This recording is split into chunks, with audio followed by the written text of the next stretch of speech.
Okay, another life lesson.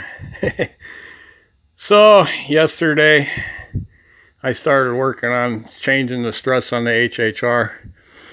People say, why do you do such things? Well, the big thing was to save money. So we started working on stuff when we were kids, boat motors and snowmobiles and motorcycles and all that, and just grew into cars and working on cars. And of course, when I was in the Bible Institute, God had me working on cars at Meyer service station. I absolutely hate working on cars. It was a good lesson for me to do something I don't like.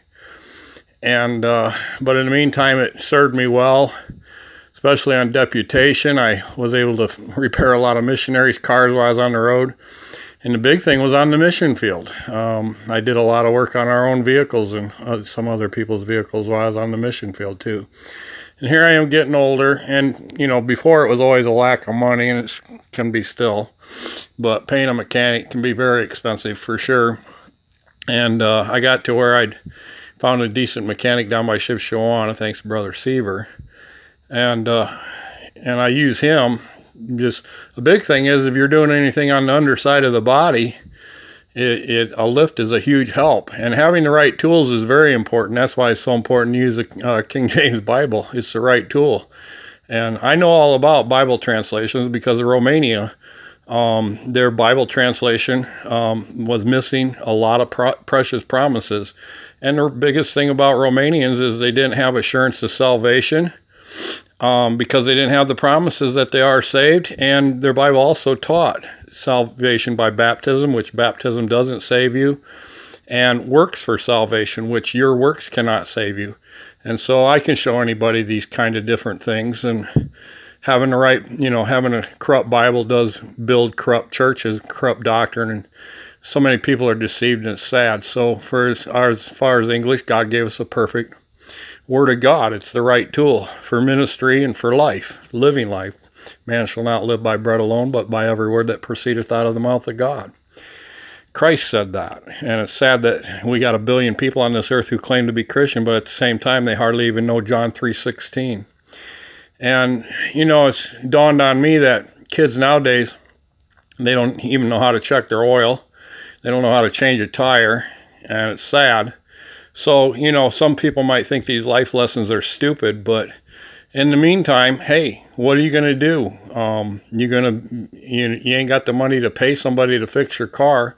Like me, my mechanic, Jeff, he tore his rotor cuff so he couldn't work on a vehicle. So last week I paid another guy to come and put the power steering pump on the Toyota. And he showed up, and he didn't even have a breaker bar. And I said to him, how do you expect to work on a 12-year-old vehicle without a breaker bar? I mean, you got to have the right tools. So I got him breaker bar. Then he borrowed a pipe, which I use for a breaker bar, something like that right there. Gives you the leverage you need right here. All right. And I'm using the dog's pillow for my knees. But I talked about heat breaking a bolt loose. Well, he took the front bolt out with that breaker bar on that power steering pump, and then he couldn't get the thing to break loose.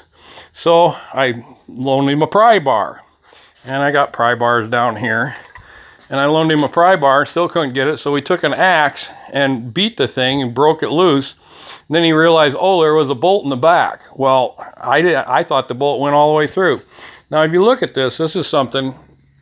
See, these are aluminum housings, and you got a bolt through that, you got a serious problem. The worst is an alternator. I had an alternator one time on a Ford van. I literally took this whole side of the van apart down in Bloomington, Indiana, took the mount off because I could not get the bolt out of the alternator, out of that, because what happens is it corrodes in that aluminum.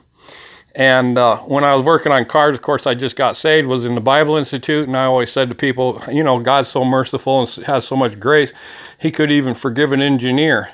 I'm telling you, engineers do not think, and even the people put these cars together, somebody's got to take that bolt out someday. And it corrodes in there. It's like welded in there. And I took that alternator to a shop, to a mechanic shop. The pastor had a friend, and he had a guy work on that thing for 4 hours. It would have been a lot cheaper to go ahead and replace the mounting bracket, but to get that bolt out of there. Well, the guy working on the Toyota last week, he ended up going and getting a acetylene torch and getting the bolt out that was left in the housing. And he got it on there. And I felt sorry for the guy spending 8 hours on a 2-hour job. But, you know, I'm dealing with the same thing here.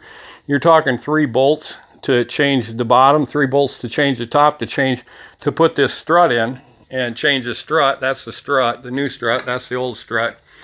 I've been beating on this thing, heating it up. First of all, I went and got MAP gas, but the torch head wasn't good enough. So I had to have I forgot my torch head.